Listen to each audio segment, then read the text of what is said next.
Hi and welcome to another Hero Arts video.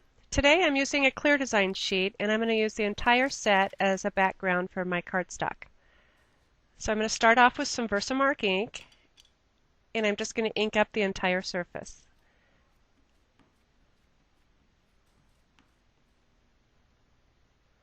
Right now I'm going to use my anti-static bag, which had a little pearl stuck to it, and I'm just going to wipe this all over my cardstock. This helps the powder not to stick in areas that I don't want it to. Some people use a dryer sheet for theirs. So I'm going to place my cardstock onto my inked stamps and then I'm going to rub. I'm just going to make sure I have all the areas covered. Now you just release and you can see your stamping. I'll clean off my sheets with the baby wipe in a little bit. So now I'm going to get out my white embossing powder. And I like to use leftover printed stuff that I have laying around. I just kind of save it and crease it in the middle, and that's what I use to capture my embossing powder. So I just pour it over top and flip my paper around and get the rest of it. And then I tap off the excess. And with the crease in my paper, I can just put it right back into the jar and I don't lose any specks.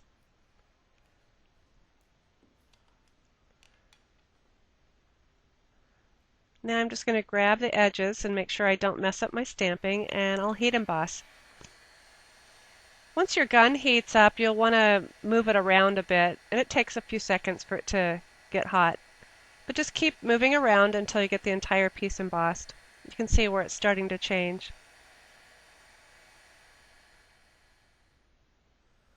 Now I've cut my cardstock down to my ATC size, which is 2.5 by 3.5. And I'm just going to add a little piece of paper. That's also 6 centimeters by 9 centimeters for our European and other countries that use metric. So I'm just going to stick this piece of paper down. It's a little basic gray Christmas paper. And now I have a clear button that I've glued onto some cardstock. So I'm just going to put down some glossy accents in a circle. And I'm going to do a second button here just so I can show you. You just press it onto the paper and then just set that aside and let it dry.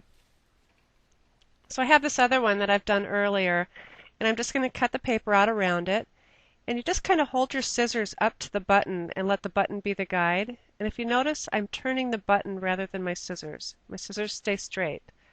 So just kind of roll it around the scissors and cut as you go. It's quick and painless. And I also like to use a little file on the back side just to make sure that everything's kind of rounded and looks nice, because the button is clear, so some of the sharp edges might not look so good. And this is a little basic gray file. You can also use an emery board. And then I'll poke a hole through my buttonholes. Now I'm wrapping my ATC with some hemp string, and I keep it on a little clothespin. I've wrapped it around like 3 times.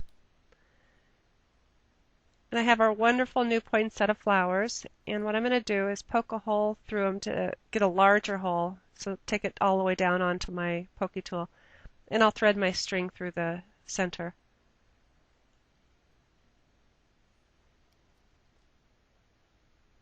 Okay, next I'm going to add my button. My card's almost done. So let's go ahead and thread the string through the holes of the button. This is probably the hardest part, especially since I wear bifocals. And go ahead and string that in and then pull it tight. And now I'm just going to start my bow. If you notice, I didn't do a knot first. I just started the bow right from the buttons. That way I can kind of move it around the way I want.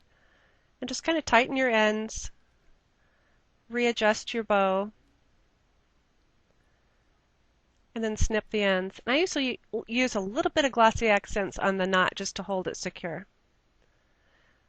So the last thing I'm going to do is to use my corner round punch and just round my corners off.